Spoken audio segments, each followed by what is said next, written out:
Hello guys. I hope अच्छे होंगे। एक बार फिर से आप सभी का अपना YouTube channel RP education hub में स्वागत है। जैसा कि हम लोग एनसीईआरटी क्लास पढ़ रहे हैं जियोग्राफी की, जिसके अंदर क्लास 6 चैप्टर 3 पृथ्वी की गतियाँ, ठीक है ना। पहले 2 चैप्टर हम लोग पढ़ चुके हैं, जिसके बारे में हम लोगों ने अक्षांतर और देशांतर रेखाएं किस प्रकार से किस वर्त में काम करती हैं और उनकी संख्या और उनका जो भी प्रोसेस था हम लोगों ने पढ़ा। लेकिन आज पृथ्वी की गतियों के बारे में पढ़ेंगे, ठीक है ना। ये पृथ्वी आपको दिखाई दे रही होगी, ये किस प्रकार से मूव करती हैं उनके बारे में हमारा chapter class 3 NCERT class geography की, जिसके अंदर चैप्टर है पृथ्वी की गतियाँ, मोशन ऑफ अर्थ, ठीक है ना। शुरुआत करते हैं, कुछ पैराग्राफ पढ़ेंगे और फिर पैराग्राफ को डिटेल से समझाएंगे। जैसा कि आप जानते हैं कि पृथ्वी की गति 2 प्रकार की होती है। कितने प्रकार की? 2 प्रकार की। एक घूर्णन गति एवं दूसरी परिक्रमण। पृथ्वी का अपने अक्ष पर घूमना घूर्णन कहलाता है और सूर्य के चारों ओर एक स्थिर कक्ष में पृथ्वी की गति को परिक्रमण कहते हैं। यानी पृथ्वी हैं जो अपने अक्ष पे घूमती हैं, यानी ये पृथ्वी है, इनका ये अक्ष है, इस अक्ष के वो चारों ओर घूमती हैं, इसको क्या कहते हैं? घूर्णन कहते हैं। और ये सूर्य है, इसके चारों ओर पृथ्वी घूमती है ना, तो इसको परिक्रमण यानी पृथ्वी द्वारा सूर्य के चारों ओर चक्कर निकालना, वो क्या कहलाएगा?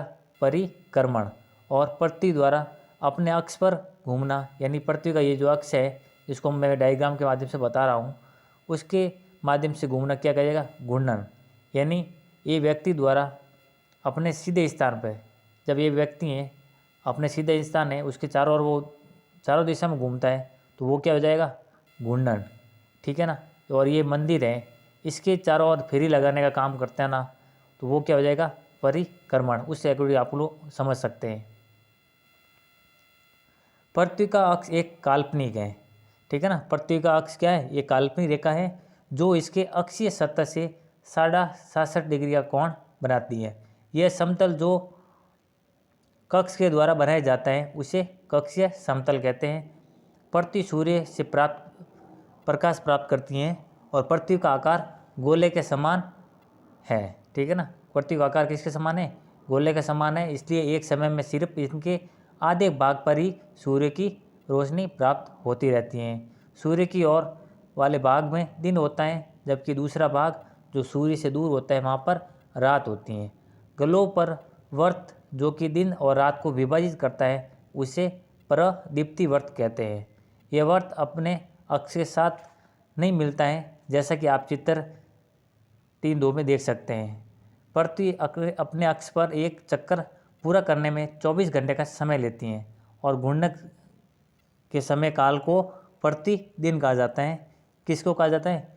पृथ्वी के घूर्णन काल के समय को दिन कहा जाता है। ये पृथ्वी की दैनिक गति है। कौन सी गति है? दैनिक गति है। ये कहना चाहता है कि पृथ्वी की एक जो अक्ष है वो एक काल्पनिक रेखा है, यानी जो पृथ्वी है अपने अक्ष पे घूमती है, ये जो भी रेखा है ये ओरिजिनल नहीं है, यानी व्यक्ति द्वारा बनी नहीं है, ये एक काल्पनिक कल्पना द्वारा बनाई गई है, ठीक है ना। जो इसके अक्षीय सतह से 67.5 डिग्री का कोण बनाती हैं। यानी जैसा कि आपको चित्र में बता देता हूँ, ये पृथ्वी है और इनका जो उत्तरी ध्रुव है और ये दक्षिण ध्रुव है, ठीक है ना। ये जो डिग्री का कोण बनाती है, ये कितना बनाती हैं? 67.5 डिग्री, ठीक है ना।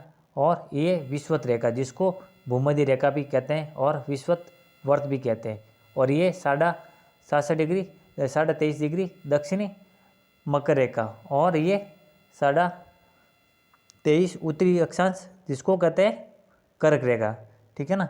इनके जो भी समतल का कोण है वो कितना हो जाएगा? 67.5 डिग्री।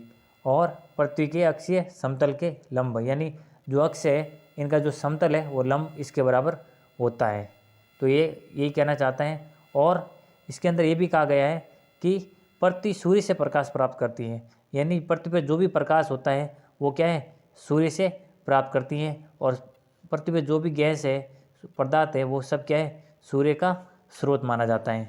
पृथ्वी का आकार एक गोले के समान है, यानी पृथ्वी एक गोले के समान है और पृथ्वी अपने जो प्रकाश है वो एक गोले के स्वरूप प्राप्त करती हैं, इसलिए एक समय में सिर्फ इनके आधे भाग पर ही सूर्य की रोशनी पड़ती हैं। यानी ये पृथ्वी है और ये सूर्य है, तो इनकी जो भी किरणें आती हैं वो पृथ्वी के क्या है, आधे भाग पर ही प्रकाश करती हैं। और इनका जो इधर वाला हिस्सा है यहाँ पर क्या होता है, प्रकाश नहीं पहुँच पाता है, ये हिस्सा बहुत दूर है, तो यहाँ पर क्या होता है, रात होती है। ठीक है ना, क्या होती हैं, रात होती हैं।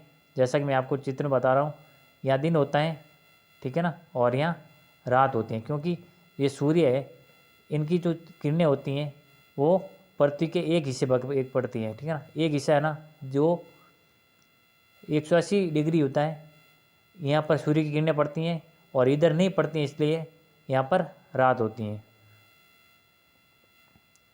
तो आते हैं वह समतल जो कक्ष द्वारा बनाया जाता है उसे कक्षीय समतल कहते हैं। ठीक है ना, क्या कहते हैं उसको, कक्षीय समतल।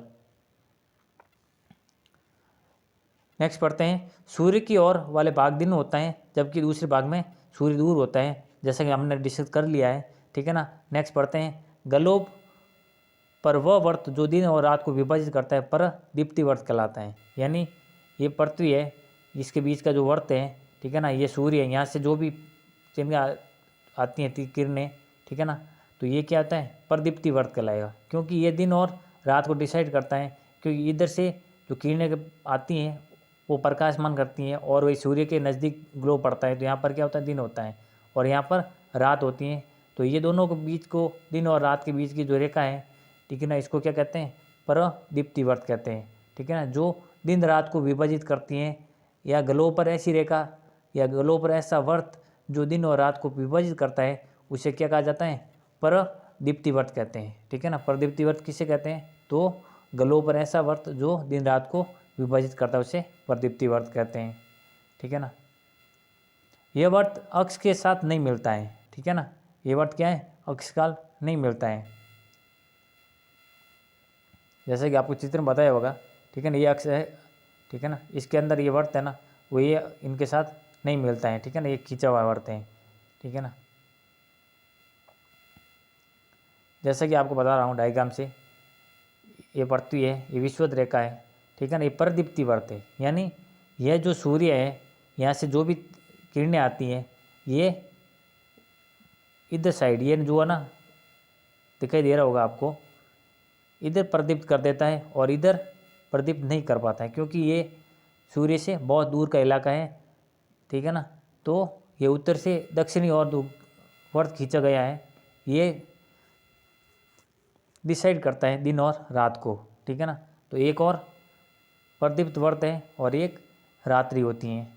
उसी प्रकार घूर्णन के कारण पृथ्वी पर दिन रात होते हैं। ठीक है ना, पृथ्वी पर दिन रात क्यों होते हैं, ठीक है ना, क्योंकि पृथ्वी अपने अक्ष पर घूर्णन करती हैं और उसी घूर्णन के कारण पृथ्वी पर दिन और रात होते हैं। ठीक है ना, और पृथ्वी अपने अक्ष पर कितनी झुकी हुई है, 67 डिग्री, यानी 67 डिग्री है ना, पृथ्वी पर क्या है, अक्ष पे झुकी हुई है। ये जो बता रहा हूँ, ठीक है ना, आपको क्लियर मैं आपके द्वारा बताता हूँ कि जो भी है, ठीक है ना, ये उत्तर से दक्षिणी जो वर्त खींचा हुआ है, जिसका ऊपर इलाका उत्तरी ध्रुव और दक्षिण इलाका दक्षिण ध्रुव कहलाता है। और यहाँ पर जो भी है ये घूर्णन करती हैं। ठीक है ना, ये कितने डिग्री झुकी हुई है, 67 डिग्री। ठीक है ना, 67 डिग्री है ना, ये पृथ्वी अपने अक्ष पर क्या है, झुकी हुई घूर्णन करती हैं।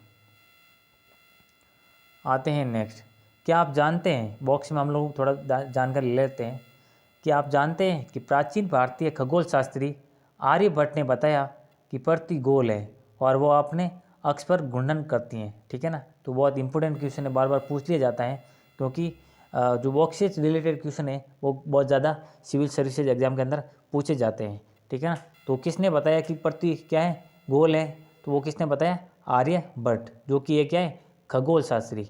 ठीक है ना, ग्रहों का अध्ययन करने वाले वो कहा जाता है खगोल शास्त्री। और ये भी किसने बताया कि पृथ्वी अपने अक्ष पर घूर्णन करती हैं या फिर अपने अक्ष पर घूमती है, तो वो भी किसने बताया, आर्यभट्ट ने।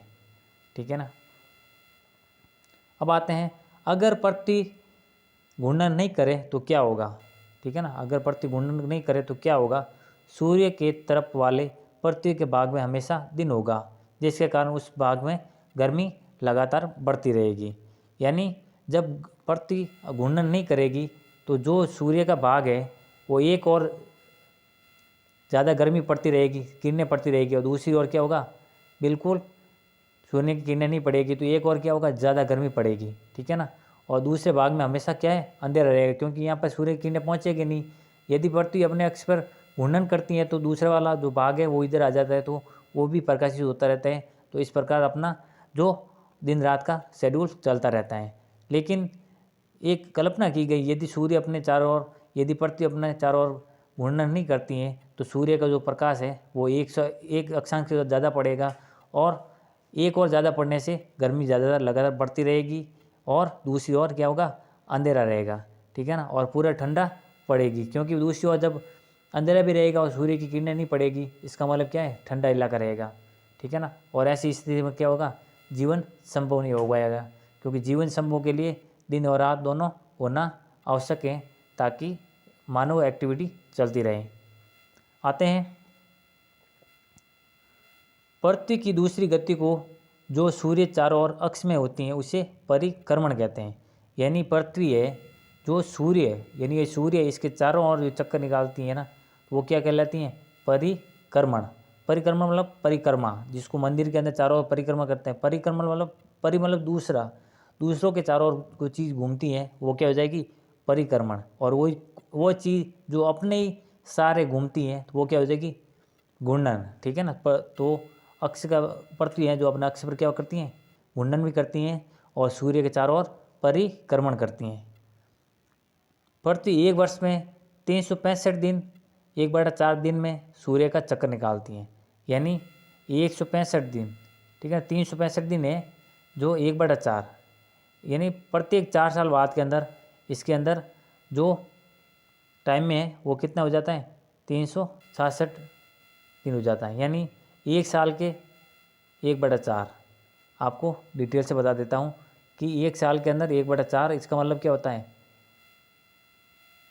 4 वर्ष के अंदर एक दिन के अंदर 24 घंटे होते हैं, तो 4 वर्ष के अंदर 6 का भाग देंगे तो कितना हो जाएगा, 4 का भाग देंगे तो 6 हो जाएगा। ठीक है ना। यानी जो 4 वर्ष को मिला के अपन लोग एक दिन गिन सकते हैं, और वो कितना हो जाएगा, 4 वर्ष के बाद जब भी फरवरी होगी उसको क्या कर दें, 29 की गिना जाएगा। ठीक है ना। आते हैं नेक्स्ट। ठीक है ना। तो हम लोग एक वर्ष में 365 दिन मानते हैं, तथा सुविधा के लिए 6 घंटे को नहीं जोड़ते हैं। यानी जो आंकड़ा है 365 का, जो एक मानने के लिए अच्छा होता है, तो उस अकॉर्डिंग 6 घंटे नहीं जोड़ते हैं।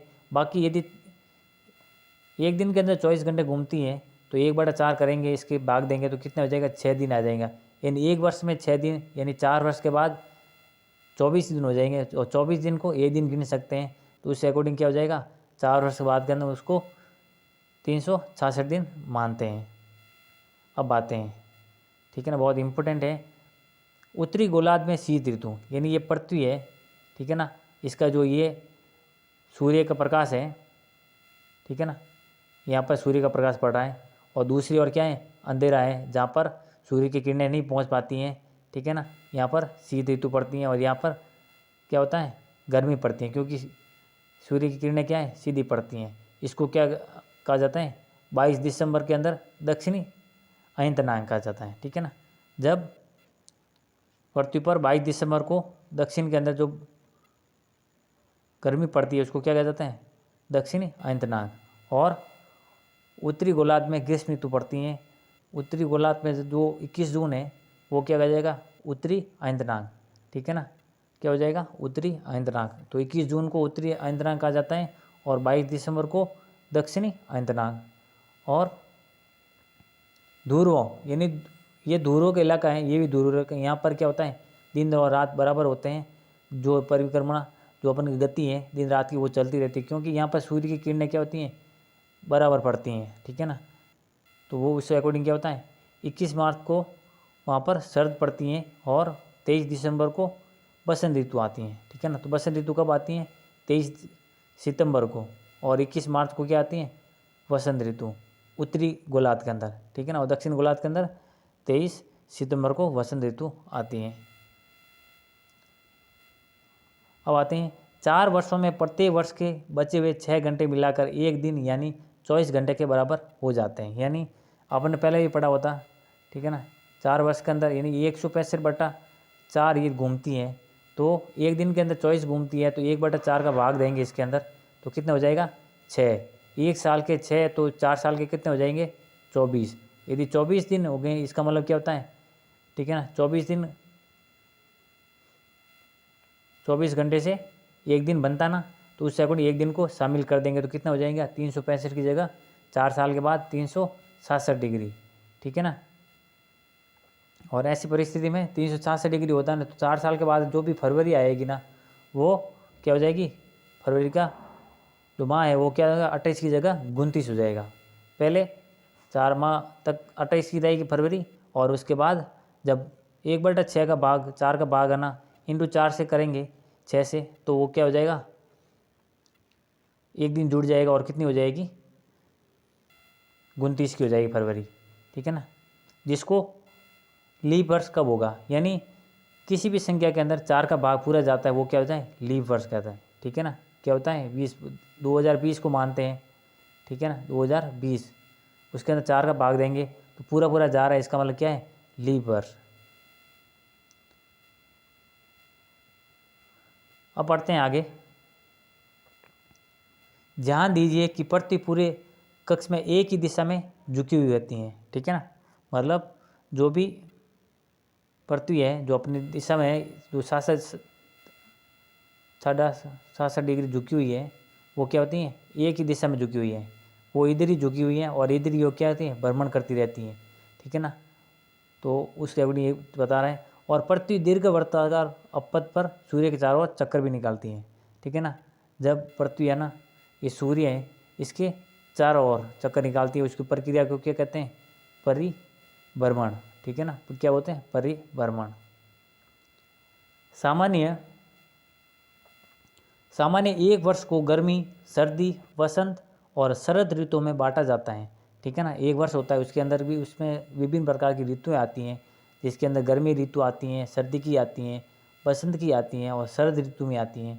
ऋतुओं में परिवर्तन सूर्य के चारों ओर और पृथ्वी की स्थिति में परिवर्तन के कारण होता है। यानी जो पृथ्वी है वो अपने सूर्य के चारों ओर घूमती है, तो घूमने के कारण ऋतु में परिवर्तन होता है। कभी बसंत ऋतु आती है तो कभी गर्मी आती है, कभी सर्दी आती है, कभी शरद ऋतु आती हैं। ये ऋतु परिवर्तन होने की वजह क्या है, पृथ्वी द्वारा सूर्य के चारों ओर घूमना, ठीक है ना।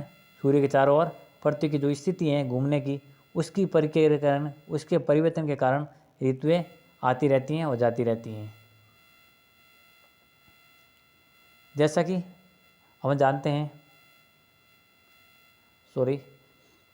21 जून को उत्तरी गोलार्ध में सूर्य तरफ झुका हुआ है, ठीक है ना। 21 जून को क्या है उत्तरी गोलार्ध, यानी ये उत्तरी गोलार्ध है, यहाँ पर 21 जून को सूर्य क्या होता है झुका हुआ रहता है, जिसकी वजह से क्या होती है यहाँ पर सूर्य की किरणें कर्क रेखा पर सीधी पड़ती हैं, ठीक है ना। ये कर्क रेखा है जो 23.5 डिग्री उत्तरी अक्षांश, जिसको कर्क रेखा कहा जाता है। यहाँ पर सूर्य की किरणें क्या होती हैं सीधी पड़ती हैं, ठीक है ना।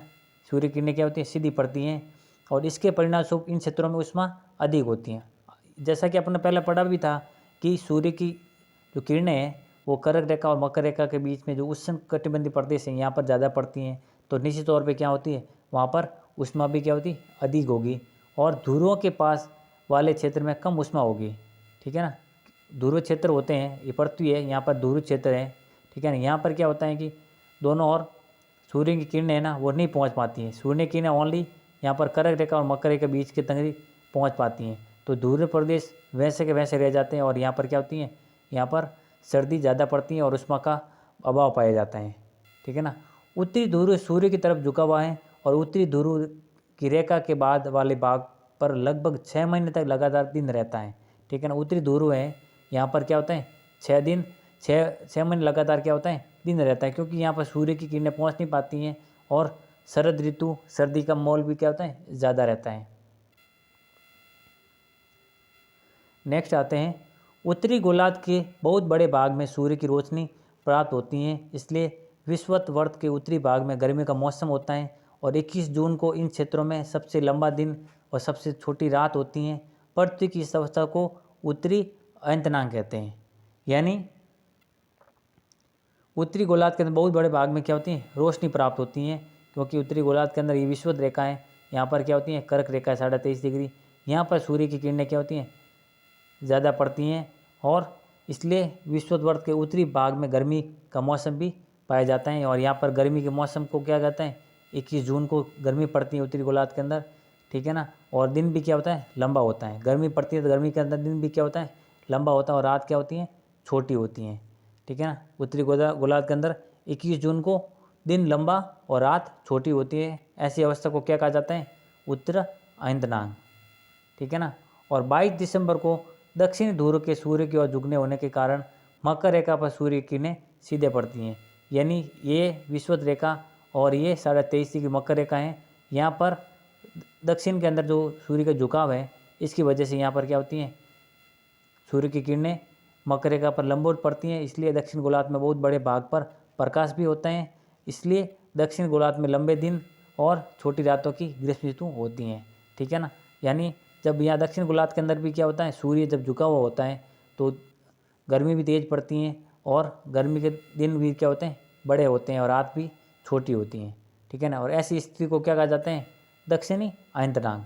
यानी 22 दिसंबर को दक्षिणी गोलार्ध के अंदर जो स्थिति रहती है, दिन बड़ा होता है और रात छोटी रहती है, ऐसी स्थिति को क्या कहा जाता है, दक्षिणी अयंतनांग। और 21 जून को उत्तरी गोलार्ध के अंदर जो गर्मी पड़ती है, दिन बड़ा और रात छोटी होती हैं, उसको क्या जाता है, उत्तरी अयंतनांग। ये दोनों आपको कंसेप्ट क्लियर हो गए, ठीक है ना, वो आपको याद रखना है। क्या आप जानते हैं कि ऑस्ट्रेलिया में ग्रीष्म ऋतु में क्रिसमस का पर्व मनाया जाता है, ठीक है ना। जब ग्रीष्म ऋतु होती है, ठीक है ना, ऑस्ट्रेलिया यहाँ पर है, तो कहीं ना कहीं जो 22 दिसंबर है यहाँ पर गर्मी ज़्यादा पड़ती है, ठीक है ना, तो क्रिसमस दिवस पर्व मनाया जाता है। 21 मार्च और 23 दिसंबर को सूर्य की किरणें विषुवत पर सीधी पड़ती हैं, ठीक है ना। कब पड़ती हैं, 21 मार्च और 23 दिसंबर, ठीक है, 23 सितंबर, ठीक है ना। ये दो डेट आपको याद रखना है, 21 मार्च और 23 सितंबर, जो कि सूर्य की किरणें विषुवत यानी ये पृथ्वी है, यहाँ पर जो विषुवत है जिसको भूमध्य रेखा भी कहते हैं, ठीक है ना, यहाँ पर सूर्य की किरणें क्या होती हैं, सीधी पड़ती हैं। इस अवस्था में कोई भी ध्रुव सूर्य की ओर झुका हुआ नहीं होता है, इसलिए पूरी पृथ्वी पर दिन रात बराबर होते हैं और इसे क्या कहा जाता है, विषुव कहा जाता है, ठीक है ना। क्या बोलते हैं, विषुव। यानी आपको चित्र के माध्यम से बता देता हूँ कि जैसा कि हम लोगों ने पढ़ाई है, यहाँ पर पढ़ा था कि यहाँ पर क्या होता है, यानी 21 मार्च और 23 सितंबर है, सॉरी, ठीक है ना, थोड़ा टाइपिंग मिस्टेक है। तो 21 मार्च का है ना, जो शरद ऋतु होती हैं और 23 सितंबर है, वहाँ पर क्या होती हैं, वसंत ऋतु हैं, ठीक है ना। तो आपको ये चीज़ समझ में आ गई होगी। और यहाँ पर क्या होती हैं, सूर्य की किरणें ना बराबर पड़ती हैं, यानी ध्रुवों के बीचों बीच जो पड़ती हैं, तो ऐसी कंडीशन के अंदर क्या होते हैं, दिन और रात बराबर होते हैं और कोई तरह का अंतर नहीं पाया जाता है, ठीक है ना। अब पढ़ते हैं, इस प्रकार स्पष्ट है कि पृथ्वी के घूर्णन और परिक्रमण के कारण दिन और रात ऋतु में परिवर्तन होता है, ठीक है ना। जैसा कि स्पष्ट हो गया इस चीज़ के बारे में कि पृथ्वी अपने अक्ष पर घूमती है तो घूर्णन कहलाता है, और पृथ्वी सूर्य के चारों ओर घूमती है तो परिक्रमण कहलाता है। और ये दोनों यदि गतिविधियाँ होती हैं तो क्या होता है, ऋतुओं में परिवर्तन भी होता है और दिन और रात में भी परिवर्तन होता है, ठीक है ना। अब आते हैं, चलो, तो चैप्टर पूरा हो गया। आई होप ये जो भी पृथ्वी की जो घूर्णन गति है उसके बारे में हम लोगों ने पृथ्वी की गतियों के बारे में डिटेल से अध्ययन किया, ठीक है ना। तो ये वीडियो आपके लिए सिविल एग्ज़ाम और अदर पीसीएस और छोटे एग्ज़ाम की दृष्टि से एनसीईआरटी की जो बुक है वो पढ़ना आवश्यक होता है। तो ये वीडियो आपके लिए रामबाण साबित होगा। तो ज़्यादा से ज़्यादा लोगों तक शेयर ज़रूर करें और लाइक भी करें, सब्सक्राइब भी करें। और वीडियो कैसा लगा उसके लिए आप नीचे कमेंट भी बॉक्स में कमेंट लिख सकते हैं। और जो इसका पहला और दूसरा चैप्टर है उसकी लिंक भी आपको इस कमेंट सेक्शन में मिल जाएगी, ताकि इस चैनल पे भी जाकर आप लोग उस दूसरे चैप्टर को पढ़ सकते हैं और अपनी जो बेसिक कंसेप्ट है उनको भी क्या कर सकते हैं, क्लियर कर सकते हैं। आई होप ये वीडियो आपके लिए रामबाण साबित होगा। तो ज़्यादा से ज़्यादा लोगों तक शेयर करें और अपने आसपास सब पे रखें। देश के जवानों और महिलाओं का सम्मान करें। मिलते हैं नेक्स्ट NCERT 6 क्लास ज्योग्राफी चौथे टॉपिक के साथ। तब तक के लिए जय हिंद, जय भारत।